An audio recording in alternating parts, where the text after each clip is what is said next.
நண்பர்கள் அனைவருக்கும் வணக்கம். இன்றைக்கி நம்ம என்ன வந்து பார்க்க போகிறோம் அப்படின்னு சொல்லி பார்த்தீங்கன்னாக்கா, எம்எஃப்ல வந்து 254 நம்ம ஆல்ரெடி பார்த்தீங்கன்னா இதை பற்றின ஒரு ரிவ்யூ மட்டும் வந்து போட்டிருப்போம். இப்போ வந்து பார்த்தீங்கன்னா ஃபீல்டுலேயே வந்து டெமோ வந்து பண்ணி பார்ப்போம். ஒரு 50 HP கேட்டகரி வண்டி. இந்த 254 எப்படி இருக்குது, என்ன மாதிரி ஃபியூச்சரு, என்ன மாதிரி ஸ்பெசிஃபிகேஷன்லாம் வந்து கொடுத்துருக்காங்க அப்படின்றத இந்த வீடியோ நம்மளை வந்து ஃபுல்லாக வந்து பார்ப்போம். இதுவரை நம்ம சேனலை வந்து ஃபாலோ பண்ணால் பார்த்துட்டு இருந்தீங்கன்னா மறக்காமல் வந்து ஃபாலோ பண்ணிக்கங்க. பார்த்தீங்கன்னாக்கா நம்ம எம்எஃப்லேயே வந்து 254ல் 2 வேரியண்ட் வந்துருக்கு. ஒன்று வந்து டைனா ட்ராக்னு சொல்லிட்டு ஒரு வண்டி, இன்னொன்று பார்த்தீங்கன்னா ஸ்மார்ட் சீரியஸ்ன்னு சொல்லிட்டு. இப்போ நம்மகிட்ட இருக்கிறது வந்து பார்த்தீங்கன்னா டைனா ட்ராக்கு. நம்ம 50 HP வண்டியில் இன்ன வரைக்கும் இருக்க ஃபீச்சரை காட்டில் இதில் வந்து பார்த்தீங்கன்னா எக்ஸ்ட்ராவே வந்து கொடுத்துருப்பாங்க. நம்ம ஆல்ரெடி பார்த்தீங்கன்னா 50 HPயில் ஏகப்பட்ட வீடியோஸ் வந்து பதிவு பண்ணியிருப்போம், நிறையா டிராக்டர் வீடியோ. அதெல்லாம் பார்க்கலன்னா நம்ம சேனலில் வந்து பார்த்தீங்கன்னா உள்ளே இருக்க வந்து மறக்காமல் போய் பார்த்துங்க. இப்போ வண்டியில் ஃப்ரண்டில் பார்த்தீங்கன்னாக்கா நமக்கு டயர் சைஸ் வந்து பார்த்தீங்கன்னா 9.5க்கு 20ன்ற டயர் சைஸ் வந்து கொடுத்துருக்காங்க. இதுலேயுமே பார்த்தீங்கன்னா வேரியண்ட் வந்து நிறையா இருக்குது. 9.5க்கு 24ன்னு இருக்குது. அது வந்து பார்த்தீங்கன்னா ஒரு 55 HP கேட்டகரி வண்டிக்கு அந்த மாதிரி டயர் சைஸ் வந்து கொடுத்துருப்பாங்க. ஒரு 50 HPயில் வந்து பார்த்தீங்கன்னா 9.5க்கு 20ன்ற டயர் சைஸு. இப்போ பேக்கில் வந்து பார்த்தீங்கன்னாக்கா 14.9க்கு 28ன்ற டயர் சைஸ் வந்து கொடுத்துருக்காங்க. இதுலேயுமே பார்த்தீங்கன்னாக்கா 50 HPயில் ஒரு 16 சைஸ்லாம் கொடுத்துருந்தாங்கன்னா இன்னுமே பார்த்தீங்கன்னாக்கா நம்ம எம்பி ப்ளோ இந்த மாதிரி உழுவுறதுக்குலாம் ரொம்பவே அட்வான்ஸாக வந்திருக்கு. அதுலேயுமே பார்த்தீங்கன்னா ஒரு 32 கிலோ வெயிட் கல் வர கொடுத்துருக்காங்க. நம்ம வந்து பார்த்தீங்கன்னா எவ்வளோ தூரம் நம்ம புஷ் பண்ணி இழுக்கிறோமோ ஓரளவுக்கு வீல் ஸ்லிப்பேஜ் வந்து இல்லாமல் இருக்கிறதுக்கு நமக்கு 32 கிலோ வெயிட் கல் வந்து கொடுத்துருக்காங்க. இப்போ வந்து பார்த்தீங்கன்னா இன்டீரியல் வந்து பார்த்துருவோம். இப்போ வந்து பார்த்தீங்கன்னா இன்டீரியரில் நமக்கு சைடு ஷிஃப்ட்டு கியர் ஆப்ஷன் வந்து கொடுத்துருக்காங்க. அதில் பார்த்தீங்கன்னா லோ மீடியம் கை, இதில் வந்து பார்த்தீங்கன்னா 1 2 3 4. நமக்கு லோ மீடியம் கையை பொறுத்தளவுக்கு பார்த்தீங்கன்னா நம்ம ரொட்டவேட் ஓட்டோம்னா நம்ம லோவில் போட்டு ஓட்டிக்கலாம். இந்த ஒரு எம்பி ப்ளோ நம்ம ஒரு 5 கலப்பு ஓட்டையில் பார்த்தீங்கன்னாக்கா மீடியமில் வச்சு ஓட்டிக்கலாம். நம்ம ரோடு ரன்னிங்கில் பார்த்தீங்கன்னா கையில் வச்சு ஓட்டையில் நமக்கு பர்ஃபார்மன்ஸ் வந்து கரெக்டாக இருக்கும்.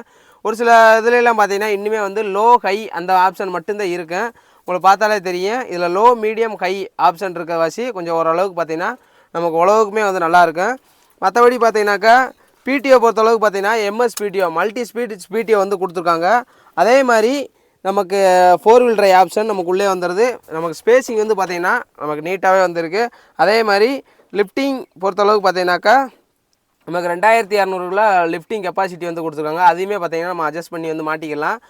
டிஸ்பிளே பொறுத்தளவுக்கு பார்த்திங்கன்னா நார்மல் டிஸ்பிளே. அதிகமாக விவசாயிகள் வந்து விரும்புகிறதே வந்து பார்த்திங்கன்னா நார்மல் டிஸ்பிளே தான் வந்து விரும்புகிறாங்க. டிஜிட்டல் டிஸ்பிளே வந்து விரும்புறதில்ல. காரணம் அப்படின்னு சொல்லி பார்த்திங்கன்னா டிஜிட்டலில் பார்த்திங்கனாக்கா நமக்கு அந்த டீசல் மீட்ரு அதெல்லாம் பார்த்திங்கன்னா வித்தியாசமாக இருக்கிற வாசி நமக்கு வந்து பார்த்தீங்கன்னாக்கா நார்மலாக இருக்க மீட்டர் தான் வந்து அதிகமாக வந்து விரும்புகிறாங்க. மற்றபடி பார்த்தீங்கன்னா வண்டியை பொறுத்தளவுக்கு ஃப்ரீ ஸ்பேஸிங்லாம் வந்து பார்த்திங்கன்னா அதிகமாகவே வந்து இருக்குது.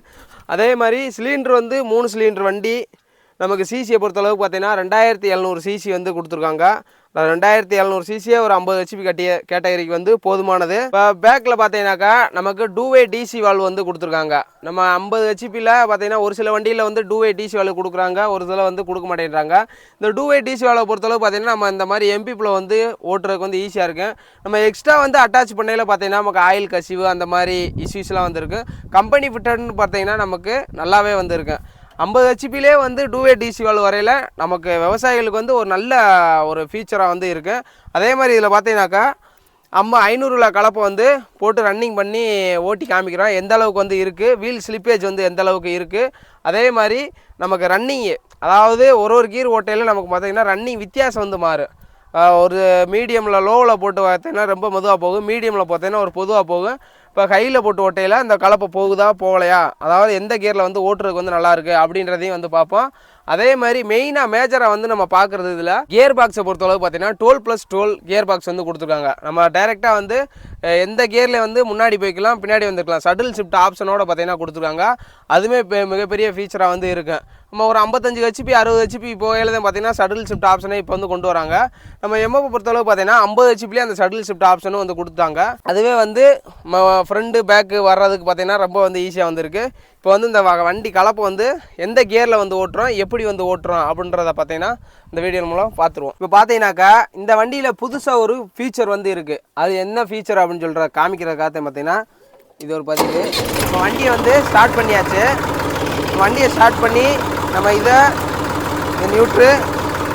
நியூட்ரலில் இருக்குது, இதை கியரில் போட்டுருவோம், இது வந்து பார்த்திங்கன்னா front back forward reverse shuttle shift. இப்போ வந்து பார்த்திங்கன்னா ஃப்ரண்ட்டு போட்டாச்சு. இப்போ சைடில் பார்த்தீங்கன்னாக்கா நமக்கு வந்து ஒரு கியர் ஆப்ஷன் வந்து கொடுத்துருக்காங்க. இது வந்து பார்த்திங்கன்னா கிரவுண்ட் நியூட்ரல் கியர்னு சொல்லிட்டு ஒரு ஆப்ஷன் இதாக இருக்குது பார்த்தீங்களா. இது வந்து பார்த்தீங்கன்னா கிரவுண்ட் நியூட்ரல் கியரு. இது வந்து பார்த்தீங்கன்னா நியூட்ரல் பண்ணிவிட்டு நம்ம வண்டி கிளர்ச்சிலேருந்து கால் எடுத்துட்டோம்னா நம்ம வண்டியே போகாது. இப்போ வண்டி எல்லா கியர்லேயுமே இருக்குது, ஆனால் வண்டி வந்து மூவ் ஆகலை. நம்ம வந்து கிரவுண்ட் நியூட்ரல் கியரை வந்து போட்டிருக்கோம். இதை வந்து இப்போ வந்து இந்த லாக் எடுத்து விட்றோம். இப்போ 4 வீல் டிரைவ் போட்டுருவோம். இப்போ வண்டி பார்த்தீங்கன்னா உங்களுக்கு மூவ் ஆகுதா? அதே இது நமக்கு அந்த நியூட்ரலை வந்து போட்டான். நியூட்ரலை வந்து போட்டாக்கா இப்போ பார்த்தீங்கன்னா தெரியும், ஃப்ரண்ட்டு மட்டும் மூவ் ஆகுது. பேக் டயர் வந்து நியூட்ரலில் இருக்குது, ஃப்ரண்ட்டு மட்டும் பார்த்தீங்கன்னாக்கா உங்களுக்கு வந்து ரன்னிங் ஆகிட்டு இருக்கா.